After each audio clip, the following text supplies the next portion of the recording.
جسمانی باپ، ان کے حقوق کیا ہیں؟ ایک دو حقوق عرض کروں، پھر آپ سے عرض کروں کہ پھر آبائی امام حسین اور اہل بیت اطہار کے حقوق کیا ہیں۔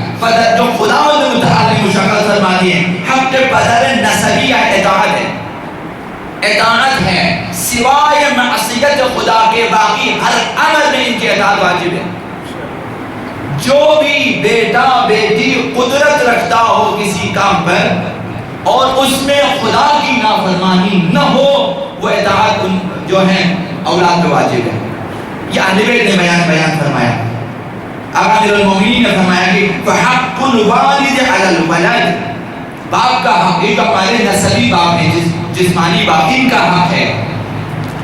فحق الوالد علی الولد ان یطیعہ فی کل شیء، حق یہ ہے کہ بیٹا یا بیٹی ہر امر میں ان کی اطاعت کرے، ہر حکم میں ان کی اطاعت کریں، الا فی معصیت اللہ سبحانہ، مگر یہ کہ خدا کی نافرمانی لازم آتی وہاں پہ اطاعت نہ کرے، باقی ہر کام میں اطاعت واجب ہے۔ یہ عام ہمارے جسمانی باپوں کا حق ہے۔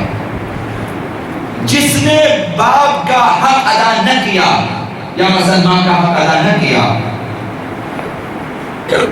5000 سال یا 50,000 سال مثلا بیان کیا گیا، اتنی مسافت سے جنت کی خوشبو آتی ہے، آپ کے والدین جنت جانا دور کی بات، خوشبو بھی جنت کی نہیں سن سکتا۔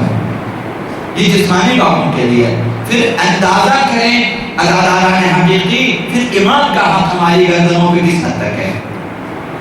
تو امیر المومنین نے فرمایا کہ اپنے باپ جو ہے، باپ کا حق یہ ہے کہ ہر امر میں اس کی اطاعت کی جائے، مگر یہ کہ خداوند متعال کی نافرمانی یا معصیت لازمات کی وہاں پہ اطاعت نہ کرے۔ یہ پہلا حق ہے۔ دوسرا حق خوش کلامی ہے، اپنے باپ سے کسی بھی وقت غصے سے بات کرنا، سخت لہجے میں بات کرنا حرام ہے، جائز نہیں ہے، تو خوش کلامی ہے۔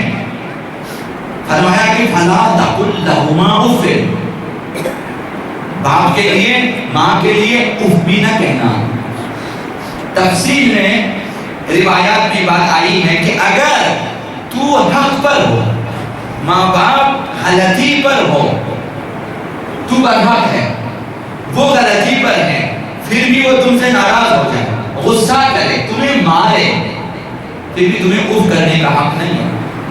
اگر وہ مارے تمہیں کیا کہنا ہے؟ تمہیں ان کی مغفرت کی دعا کرنا ہے، خدا انہیں بخش دے، یہ حق ہے۔ باپ مار رہے ہیں، بیٹے کو حکم دعا کریں گے حق میں، نہ کہ دسترازی کریں۔ دسترازی دور کی بات، کیل کا جواب پتھر سے دینا دور کی بات، کچھ کہنا دور کی بات۔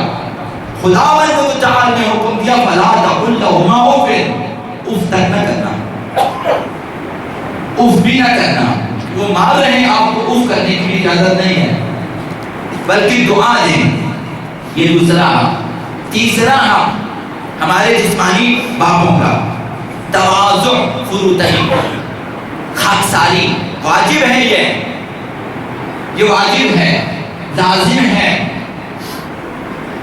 وَاخْفِضْ لَهُمَا جَنَاحَ الذُّلِّ مِنَ الرَّحْمَةِ، ان کے سامنے مہربانی کے ساتھ انکساری کا پہلو نکالتا، ان کے سامنے عاجزی سے رہیں، اکڑے ہوئے نہ ہوں، غرور کے ساتھ کھڑے نہ ہو جائیں، جھکے رہیں ان کے سامنے، عاجزی، تواضع، فروتنی، خاکساری، انکساری، کسر نفسی کے ساتھ بیٹھے ان کے ساتھ۔ آپ اپنے باپ کے سامنے بیٹھے ہو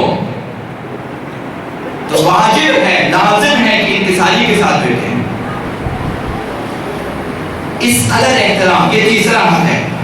چوتھا حق نیکی اور احسان ہے، واجب ہے ان کے ساتھ نیک سلوک رکھنا، اچھا سلوک رکھنا۔ خداوند متعال نے وصینا الانسان بوالدیہ حسنا،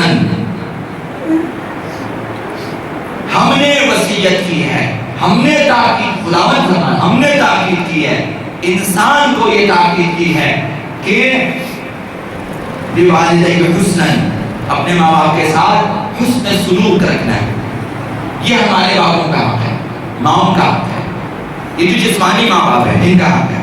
اور چوتھا حق یہ دعا کرنا، واجب ہے ماں باپ کے لیے دعا کریں، فراموش نہ کریں۔ وہ اولاد کیسے نمک حلال ہو سکتی ہے جو ماں باپ کو فراموش کرے؟ دعاؤں میں، قنوت میں، نماز کے بعد، نمازوں میں، مجالس میں دعاؤں کبھی فراموش نہ کریں۔ حکم خدا ہے کہ وَقُلْ رَبِّ ارْحَمْهُمَا كَمَا رَبَّيَانِي صَغِيرًا، دعا بھی خدا نے سکھا دی ہے کہ اس طرح دعا کرو کہ خدا ان دونوں پہ رحم فرما جس طرح انہوں نے بچپنے میں میری تربیت کی ہے۔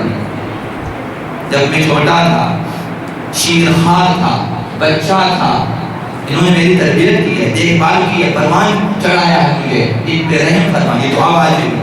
تو ماں باپ کے حق میں دعا واجب ہے اولاد پر۔